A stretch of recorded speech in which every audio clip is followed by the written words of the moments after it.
होली का पर्व भी है और रमजान के दूसरे जुमे की नमाज भी है। यही एक बड़ी वजह है कि इस पर सियासत भी खूब हो रही है, लेकिन इन सब के बीच प्रशासन पूरी तरह से मुस्तैद है, सख्त है। अलग अलग राज्यों में फ्लैग मार्च किया जा रहा है, चप्पे चप्पे पर निगरानी रखी जा रही है। कैसे सुरक्षा व्यवस्था टाइट रखी गई है, रिपोर्ट देखिए।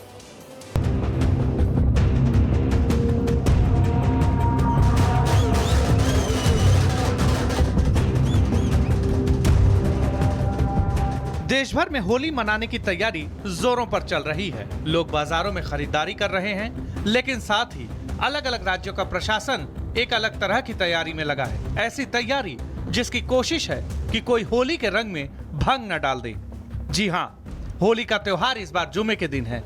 यूपी समेत कई राज्यों की पुलिस और कानून व्यवस्था इस बात की पूरी कोशिश कर रही है कि होली के दिन किसी भी तरह का उत्पात न हो। लखनऊ में सुरक्षा इंतजामों को लेकर पुलिस फ्लैग मार्च करती हुई दिखाई दे रही है। लखनऊ का चौक इलाका है, पाटा नाला इलाका है और यहाँ पे तमाम जो पुराने लखनऊ की मस्जिदें हैं, बस्तियां हैं, उस इलाके में सुरक्षा के एहतियातन फ्लैग मार्च करते हुए पुलिसकर्मी तमाम दिखाई दे रहे हैं। ये पुलिसकर्मी अलग अलग गलियों में, बस्तियों में जाकर सुरक्षा व्यवस्था मेंटेन रहे हैं, उस विषय में संवाद करते दिखाई दे रहे हैं। तमाम जो पुलिस के अधिकारी हैं वो भी मौजूद हैं और लगातार बड़ी टुकड़ियां बनाकर अलग अलग बस्तियों में जाकर ये पुलिस के जवान फ्लैग मार्च करते हुए दिखाई दे रहे हैं। यूपी में सुरक्षा को चाक चौबंद करने के लिए पुलिस लगातार फ्लैग मार्च निकाल रही है। आपको बता दें कि आज होलिका दहन है और कल देश भर में होली का त्योहार मनाया जाएगा। हमने वो सारे प्रयास किए हैं कि जिससे सद्भावनापूर्वक त्योहार मनाया जा सके, न जुम्मे की नमाज पढ़ने में किसी को दिक्कत हो और न होली खेलने में। हमने पर्याप्त फोर्स लगाया है। हमारे क्षेत्र में कुल 241 जगह हैं जहाँ पर ये होली चलेगी। 29 इसमें संवेदनशील है, सब में हमने वॉलंटियर्स लगाए हैं और पर्याप्त फोर्स लगाया है। होली पर सभी जनपदों में पीस कमेटीज की बैठक की गई है। जो हमारे मौजूद जो संबंधित लोग हैं सभी के साथ संपर्क है। तकनीकी आयामों को भी सुरक्षा के परिवेश में शामिल किया गया है। ड्रोन कैमरे और सीसीटीवी के साथ निगरानी करने के साथ साथ लोगों पर सतर्क दृष्टि रखी जा रही है और जितने भी हमारे मिक्स पॉपुलेशन के प्लेसेस हैं वहां पर यूपी 112 को एक अलग तरीके से व्यवस्थित किया जा रहा है। अलग अलग जगह पे QRTs को भी रखा जा रहा है। ये पुलिस की मुस्तैदी का ही नतीजा है कि कुशीनगर में होली से पहले बड़ी साजिश नाकाम हो गई। यहाँ SSF जवान की फेक इंस्टाग्राम ID बनाकर हिंदुओं को धमकी देने वाला पोस्ट वायरल करने की कोशिश की गई। अब जवान की शिकायत मिलने के बाद साइबर सेल इस मामले की जांच में जुट गई है। सोशल मीडिया के माध्यम से इंस्टाग्राम पर एक पोस्ट संज्ञान में आया है जिसमें कुशीनगर एयरपोर्ट पर तैनात एक कांस्टेबल के द्वारा आपत्तिजनक पोस्ट करने संबंधी कतिपय आरोप लगाए गए हैं। रिजवान आलम जो कि यूपी SSF में तैनात है, जिसकी वर्तमान पोस्टिंग कुशीनगर एयरपोर्ट पर है, इससे पूछताछ की गई जिसमें इसके द्वारा बताया गया कि जिस ID से पोस्ट की गई है वह ID इसकी है नहीं है। सभी तथ्यों की गहराई से छानबीन की जा रही है। प्रकरण में अग्रिम विधिक कार्रवाई की जा रही है। होली को लेकर पहले से ही सियासी बयानबाजी तेज हो चुकी है और ऐसे में पुलिस की पूरी कोशिश है कि ना ही होली के त्योहार पर कोई अपशगुन हो और ना ही नमाजियों को कोई तकलीफ। Bureau report, Republic Bharat. और अब आपको तस्वीरें संसद भवन परिसर की दिखाते हैं जहां पर होली मिलन समारोह का कार्यक्रम आयोजित किया गया था। तमाम सांसदों ने एक दूसरे को रंग गुलाल लगाया और होली की शुभकामनाएं दी। तस्वीरों में आप देख सकते हैं जहां जगदम्बिका पाल, आनंद भदौरिया, प्रिया सरोज समेत कई सांसद शामिल हुए हैं। सभी ने एक दूसरे को गुलाल लगाई और साथ ही शुभकामनाएं भी दी हैं।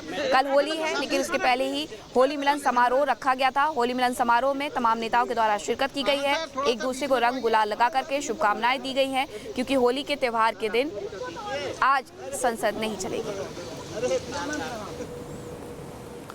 देखिए, होली का पर्व और जुमे की नमाज एक दिन पढ़ने की वजह से टाइमिंग्स को लेकर भी सवाल खड़े हो रहे हैं कि किस तरीके से सारी चीजें मैनेज की जाएंगी। ऐसे में बात उत्तराखंड की कर लीजिए, जहां पर उत्तराखंड में फैसला लिया गया है कि जुमे की नमाज दोपहर 2:15 पर अदा की जाएगी। उत्तराखंड में जुमे की नमाज पर यह बड़ा फैसला लिया गया है। होली के त्योहार को देखते हुए फैसला लिया गया है जमीयत उलेमाए हिंद की तरफ से दोपहर 2:15 पर पढ़ी जाएगी नमाज। ये फैसला इसलिए लिया गया है ताकि शांतिपूर्ण तरीके से, सौहार्दपूर्ण तरीके से त्योहार को संपन्न कराया जा सके। दोनों ही बड़े दिन है, दोनों ही पर्व है। ऐसे में भाईचारे की मिसाल कायम करते हुए ये फैसला लिया गया है ताकि दोनों के ही पर्व शांतिपूर्ण तरीके से संपन्न हो पाए। ऐसे में 2:15 बजे दोपहर के यानी कि 2:15 पर नमाज अदा की जाएगी। मुस्लिम समाज की तरफ से फैसला लिया गया है। जमीयत उलेमा हिंद ने ये बड़ा फैसला लिया है कि दोपहर 2:15 पर नमाज पढ़ी जाएगी। दरअसल ये इसीलिए बड़ा फैसला लिया गया है क्योंकि बीते दिनों से लगातार सियासत भी इस पर हो रही है। और अब आपको तस्वीरें पटना की दिखाते हैं, जहां होली मिलन समारोह में चिराग पासवान शामिल हुए और आगामी बिहार विधानसभा चुनावों को लेकर के उन्होंने एनडीए की जीत का दावा भी किया है। होली के उत्सव पर आयोजित कार्यक्रम में चिराग पासवान पहुंचे हुए थे। कार्यकर्ताओं को उन्होंने रंग और गुलाल लगाया, शुभकामनाएं दी। इस मौके पर चिराग पासवान ने बिहार चुनाव को लेकर के बातचीत की, एनडीए की जीत का दावा भी किया। उन्होंने कहा पीएम मोदी के नेतृत्व में बिहार में फिर से एनडीए भारी जीत दर्ज करेगी और बिहार में एक बार फिर पीएम मोदी के विचार की सरकार बनेगी, तब बिहार में और भी बड़ी होली मनाई जाएगी। पुनः वो ऊंचाई, खुशियों के वो रंग पुनः हासिल किए, तो वही मेरे नेता, मेरे पिता आदरणीय रामविलास पासवान जी के आशीर्वाद से एक लंबे समय के बाद हम लोग उसी जगह होली मना रहे हैं जहां पे दशकों तक हमारे नेता ने आप सबके साथ बैठकर एक दूसरे को रंग लगाकर खुशियां बांटने का काम किया, प्यार, स्नेह और आशीर्वाद देने का काम किया। अभी होली तो जगह जगह होली मिलन समारोह के आयोजन किए जा रहे हैं, तो दूसरी तरफ सारा फोकस कल के दिन पर भी है, यानी कि होली के पर्व को लेकर भी है। और वो संभल जो बीते दिन से सुर्खियों में बना हुआ था, क्योंकि संभल में जिस तरीके से 24 नवंबर को हिंसा होती है और उससे पहले मंदिर मस्जिद विवाद जो अभी तक चल रहा है, उसको लेकर प्रशासन पूरी तरीके से मुस्तैद, पूरी तरीके से सख्त। यही एक बड़ी वजह है कि होली के पर्व को लेकर, जुमे की नमाज को लेकर संभल में सुरक्षा व्यवस्था कड़ी है। चप्पे चप्पे पर पुलिस बल की तैनाती है।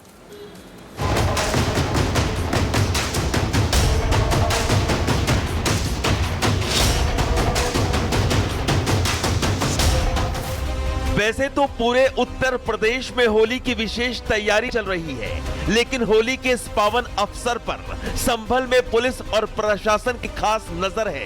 खासकर हाल ही में संभल में जो घटनाएं हुई हैं, उसके बाद तो होली के दिन खास तैयारी जरूरी भी है।